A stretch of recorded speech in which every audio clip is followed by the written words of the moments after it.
All right, welcome back.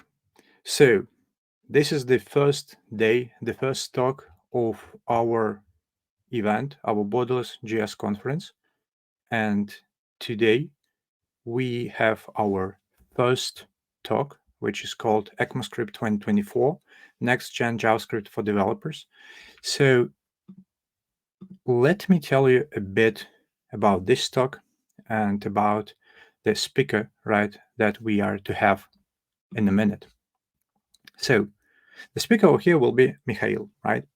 Who is a principal developer. So he has really great skills, really great expertise, and he's just a great developer. So, from my understanding, it is just a great thing that he's our headliner today, that he will explore all the new features in JavaScript, and I hope that you will also enjoy this highly detailed, highly comprehensive technical talk about JavaScript. And of course, I need to remind you guys that do not forget to drop your comments. Do not forget to drop your questions because we're going to vote later on and 3 winners will get a prize for that. So without further ado, let me pass my mic to Mikhail. Hello, everyone. Nice to meet you all, and thanks organizers for having me here. And we will go in next 30 minutes through the ECMAScript 2024 and discuss what's new in there, what you should look at, and what should you expect from it. My name is Mikhail Larchanka. I work as a principal full-stack engineer and consultant at Sytac BV in Netherlands. Also, I do some YouTube videos, and in my last years, I worked in different areas with different clients in different domains. But through my whole career, I'm working with the JavaScript starting from 1999 till today. And let's look at the plan of our conversation. We will look at the good old times, and we'll remember or reinvent for some of you how it started. And then we will talk about build for all, use new, and then features of ECMAScript 2024. But to understand them or why you need to know them, you need to hear what's before. And then you will be able to ask your questions if we will have time. I hope we will. And let's start from good old times. JavaScript wasn't easy in the past. It's not easy today. But if we will return back in the days, we will see that we had 2 JavaScripts. One was literally a JavaScript, which is a trademark of Sun. And another one is a JS script. And this one is invented by Microsoft for Internet Explorer because they didn't probably want to pay to Sun. So they decided to make something like JavaScript, but call it a bit differently. But of course, you cannot live in the world where you have different browsers with different languages in there and doing different implementations of the same things. That's why there was invented new standard, which got a name ECMAScript, because it's a trademark free. You can use it whenever you want. And ECMAScript became a name of the standard in JavaScript. And through the years, we already saw a lot of different let's say, versions of ECMAScript, starting from ES1 in 1997 and finishing ES 2017 and 2020. I think there was 2019, 2020, etc. But like every year or two, we have a new version of ECMAScript. And we never use it. This is another thing which we still fight as developers. We have different browsers with different implementations of CSS, of HTML sometimes, and of course of JavaScript. And in the past, it was a big problem because every vendor, every browser producer was doing something in JavaScript which he or she or their team thought is great. They implemented it in a way, but then some other team, which does, for example, Firefox, decided to make the same feature, but because it's a different team and they want it to be different from what Chrome, for example, made, they implemented the same feature with the same functionality, but different. And it looked like this, for example. Sometimes if you need to create a new REST request using old JavaScript, you need to check which browser you have, you check the feature if it exists, and then you just create a new connection and do something with this. The same happened with CSS. If you want to change, for example, CSS from JavaScript, it's not a problem of JavaScript that browsers are different, but in JavaScript, you need to check which exactly CSS property is supported, and based on this, you can decide what browser it is. Is it Opera, Chrome, Mozilla, or whatever? And we, as the developers, we're really struggling a lot during these days. We've been learning all these browser vendors, how the features are different, how to implement it, how to select the proper one for the requested browser. And then we decided, or some other developers decided, that we need to build something which will use the same syntax for every browser. So you build something once and it works in all browsers. And that's where jQuery, for example, appeared. Write less, do more, or some other tools like jQuery. We have MooTools, we have YUI, some other instruments, whatever you like to use if you used it in the past. But I'm talking about jQuery here, or mentioning jQuery more, because it's still alive, it's still very popular and very spread it across the web. Of course, you cannot live with jQuery forever, and ECMAScript was adding new standards. And then I made the presentation. It was in Russian. That's why you have here "Жизнь with jQuery." It means life without jQuery. So finally, we've got some standards. We've got some support of these standards in browser.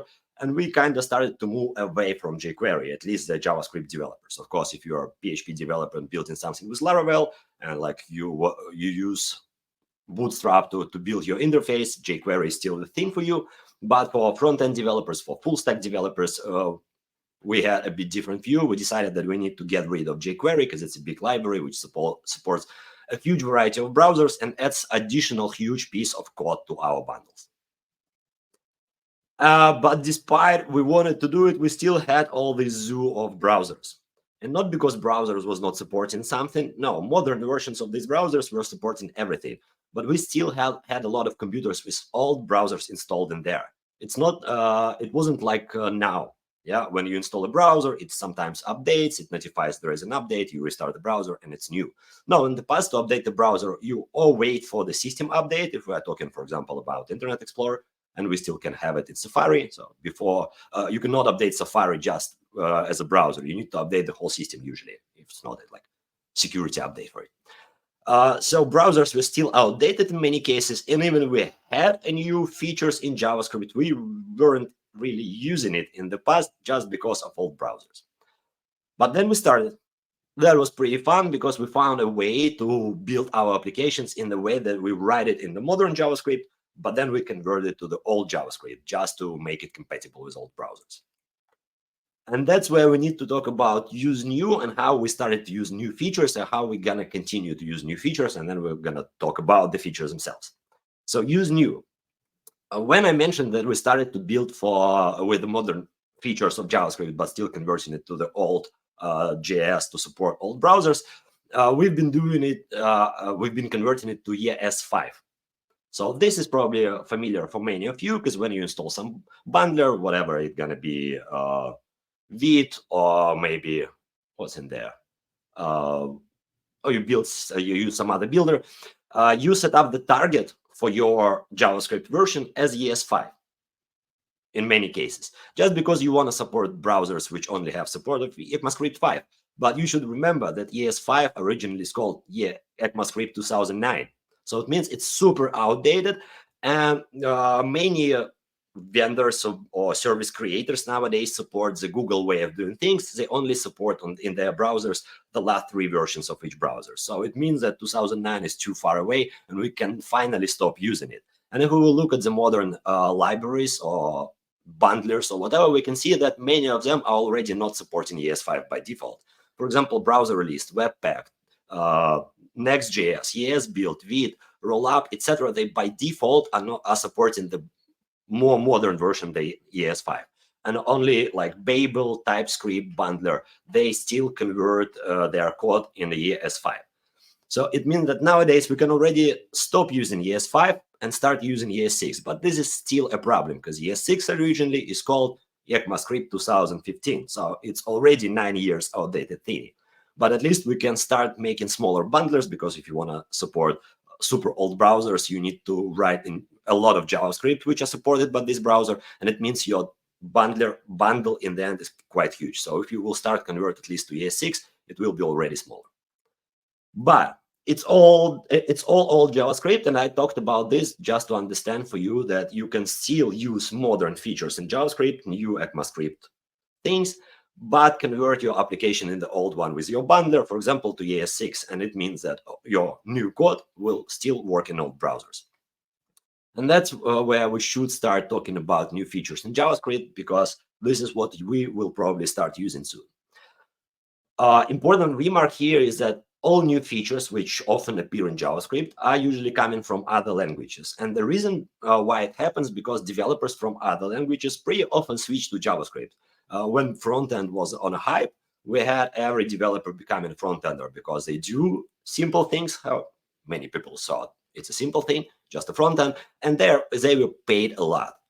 And then when we got developers with other, let's say, with other methods of development in JavaScript, and they wanted to see their old language in JS. And that's why we have a lot of functional programming things in JavaScript nowadays. We have for each, for example, which never was a thing in JavaScript. It was just for in loop.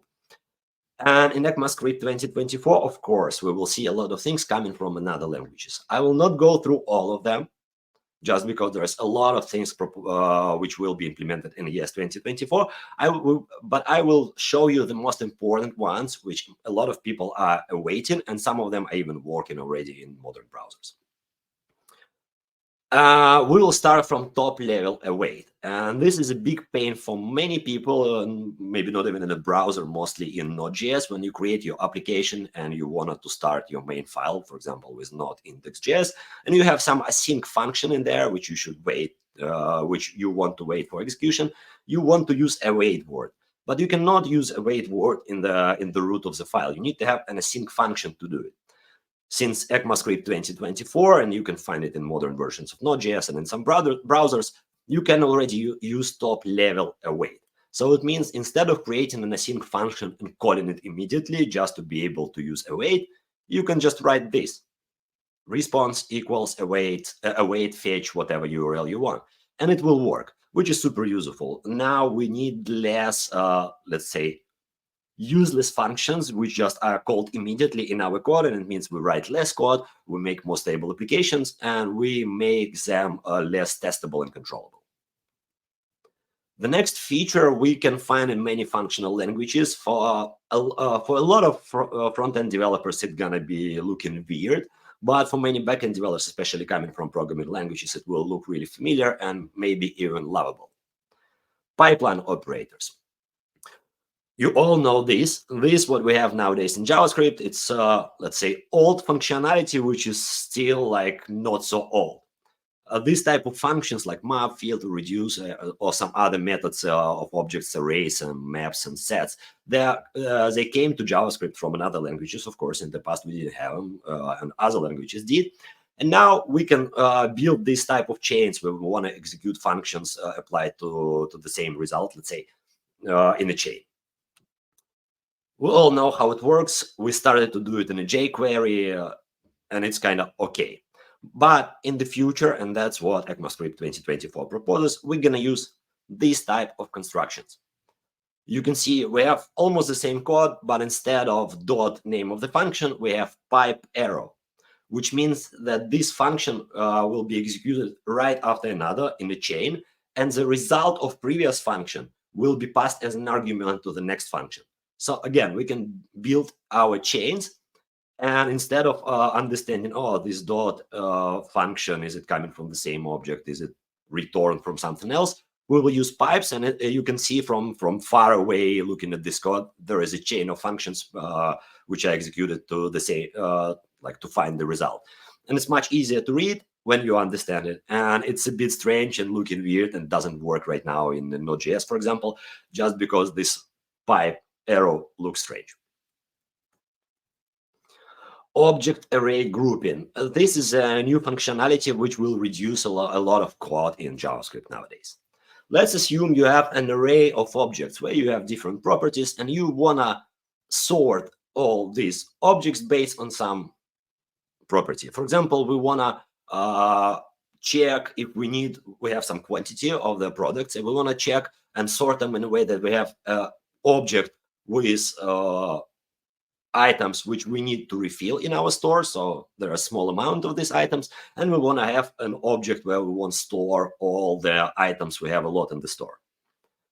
And now we can do it with a simple object.groupBy, or in this case, look, we do it on a type.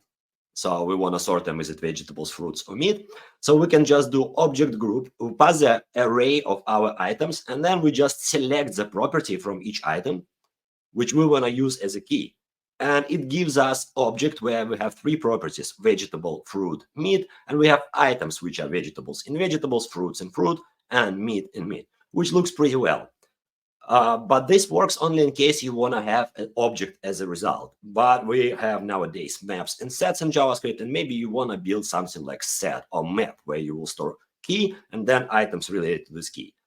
That's where you get, for example, new property group by, but not in an object, but in a map. So you can see here we have two, let's say, values: restock true and restock false. We need to add additional items, or we have enough items, and then we just do map group by against our array of items, and we select if quantity less than 6, we need to add new items in the store. If 6 or more, it's sufficient, it's enough, we don't need to do anything. And it gives us back a whole map of items where we have keys like restock true and restock false, and items in each of these keys, which is pretty usable. If we did it in the past, or we can, if we will do it right now with the current functionality, we need to create manually an object if we want to build something like this, or a map if we want to build something like this, and then we will loop through the whole list of items, and then push the proper items to a proper map or object keys, which is kind of a lot of code. And then we have loop. Here we also kind of have loop, but it's only one, and it immediately does everything for us.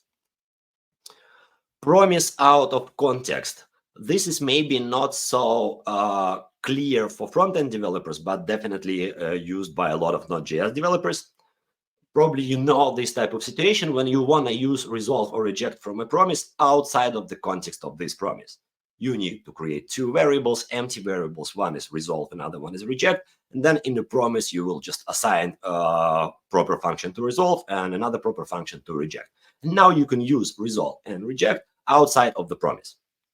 Now you can do it much easier. If you will look at the line 2 of this code, we have a function, and then inside we have promise with resolvers.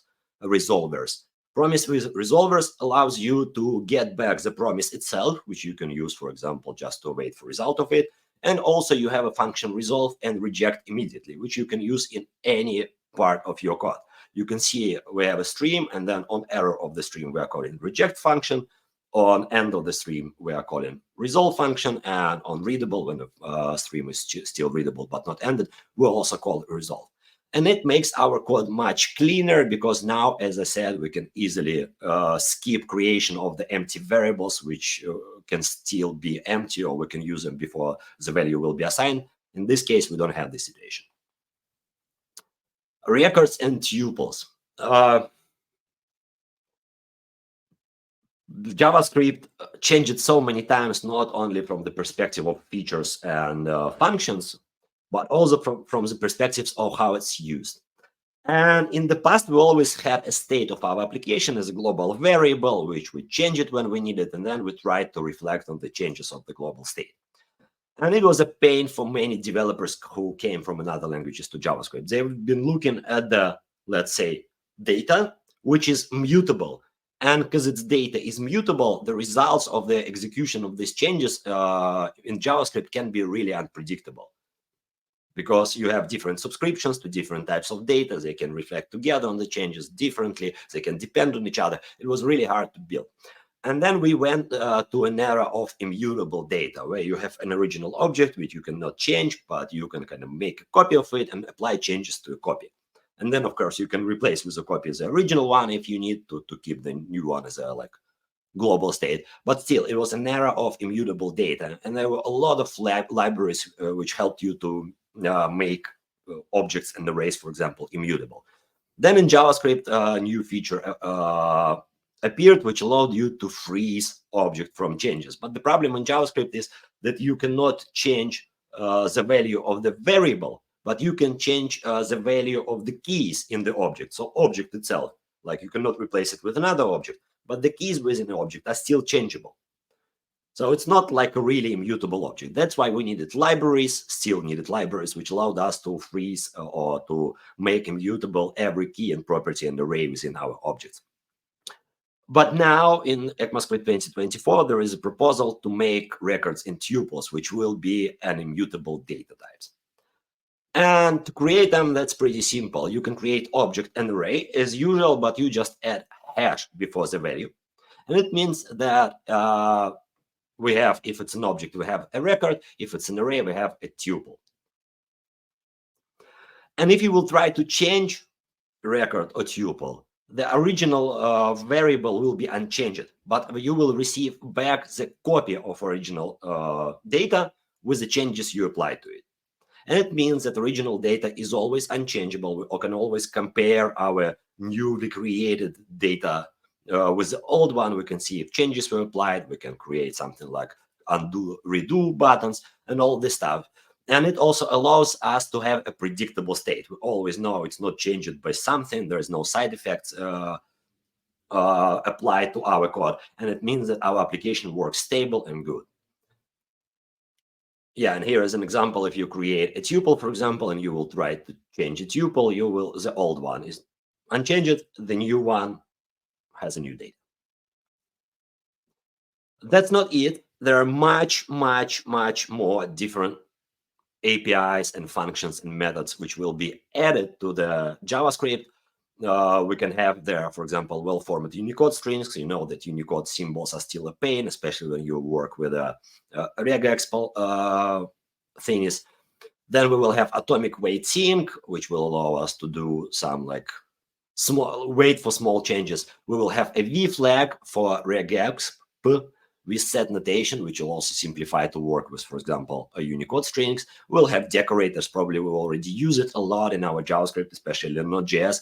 But you still need to convert them to old code. So you need a library which will understand what is decorator and make it workable in JavaScript. So you need to build it. In the future, it will work out of the box.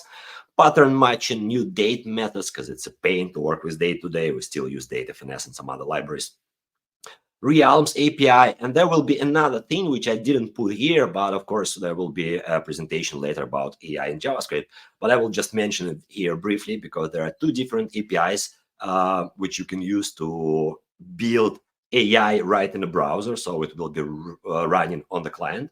You don't need API, and it will be still a model. It can be a big model, A, B, for example, or whatever.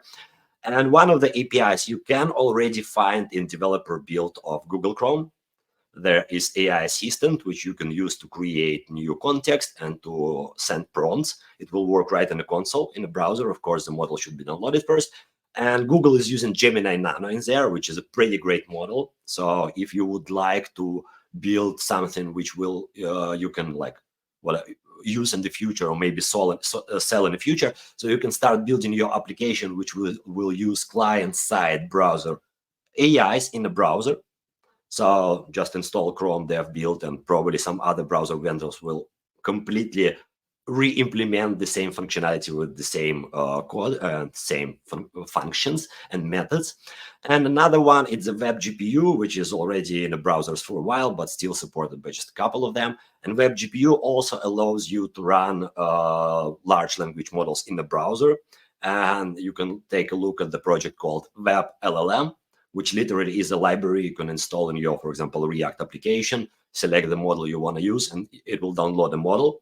It can be a small one for 505B, or it can be a big one, 8B, and it will be working in the browser, which is pretty great. And of course, all these new features in JavaScript, which we are expecting and which I just mentioned, will make applications faster, easy to build, and of course, the functionality which we can include in our web application will grow dramatically. This is, I would say, a motto which I would like to tell you. I call it learn it now, use it later. And that's why I told you a bit about the history. The thing is, you can see that browsers were like delaying implementation of new features of JavaScript. They've been lacking of these features for a while. They've been always behind. We have Safari, which is kind of like modern Internet Explorer. But we still try to learn and use new features in JavaScript because they are pretty useful. They make development easier. and we found the mechanisms which allowed us to convert new modern JavaScript to old JavaScript just to make it workable in every browser. So if you will start learning new features of JavaScript right now, you will be able to start using them as soon as you know them and they are implemented at least in some of the browsers. And you'll also be able to convert these new features to old code because every single bundler will start supporting it. And it means you will know it now, you will use it slightly later, but when the era of new ECMAScript in every browser will come, you will be able to use it already with some experience, and it will be easy for you to be on the edge.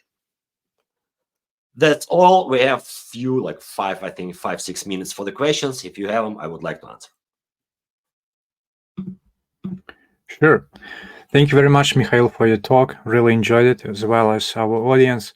It seems right now that we do have only one question, and you somehow produced the answer for that, but still I need to go through it just in case. So Vitaly asked, all this new syntax already can be executed in browser environment, and you partially answered it already. So do you want to add some additional comments on that? Yeah, I would say that, as I mentioned before, some of them are already working. You can find them in new versions of Node.js, like 22 or whatever the version is currently the newest one. Also, many of them are working in the Chrome, because Google is one of the fastest companies to implement new features. Some other of them are pretty well working in Firefox, because Mozilla also tries to implement as fast as possible. But in browsers like, for example, Safari, you will not find them for a while. You will not find even popular existing features from modern browsers in Safari, just because Safari is slightly behind. But as I said, if you have at least one browser supporting it, it means you can already start using it in this browser, but using the bundlers like Babel.js, for example, you can convert your new features to old code, and they will continue to work in the old browsers or non-supporting browsers, just because the code, the bundle code, will be old one. Okay, I see. Thank you.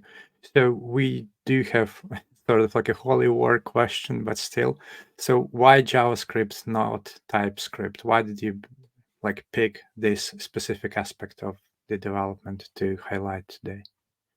The thing is, the TypeScript is still a JavaScript. So even if you have types and type, you have interfaces, whatever you do in there, you still write a functionality of JavaScript. You still use the same methods and functions which exist in JavaScript. So TypeScript, despite this kind of, as I call it, separate language, but I call it linter, despite it's just a linter with kind of slightly different syntax, it will still use the same functions.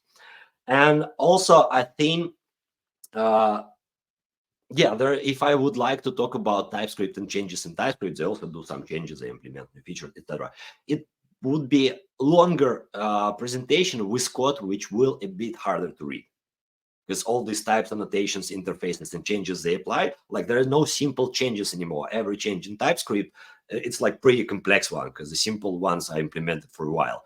And if I will show you code of some kind of type which has dependency on other type and on some object, and based on the keys of this object, it produces strings, etc., etc., it will be huge, unreadable piece of code on the slide.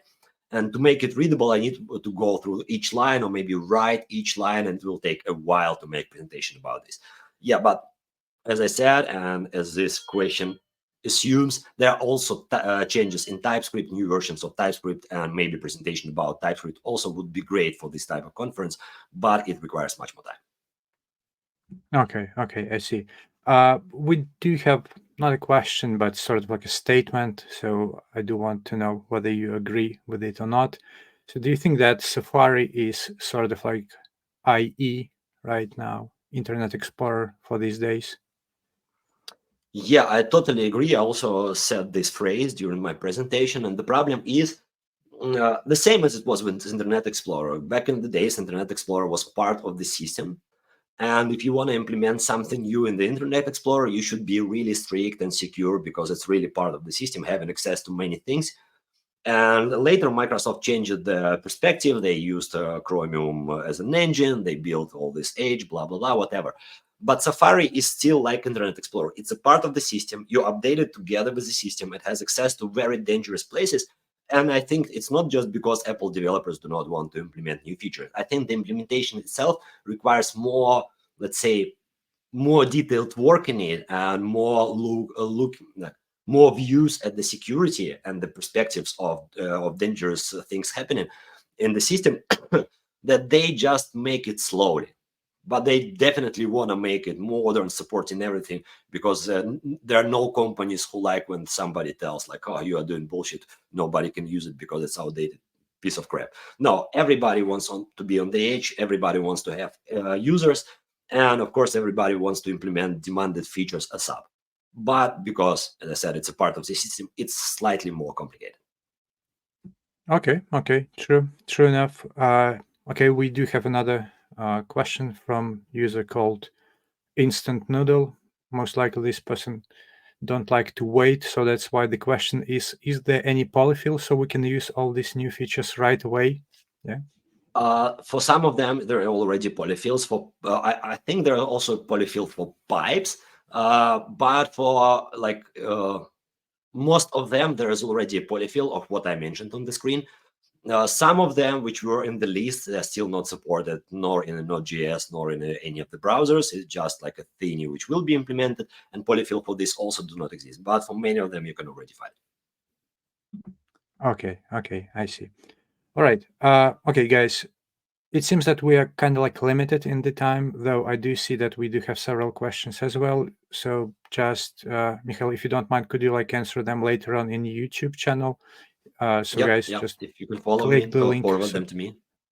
Yeah, subscribe and like and comment and all the things. Anyways, Mikhail, thank you very much for your talk. Guys, if you do have still questions, just drop them into the YouTube channel comment section or ask Mikhail once we are in the sunny Amsterdam.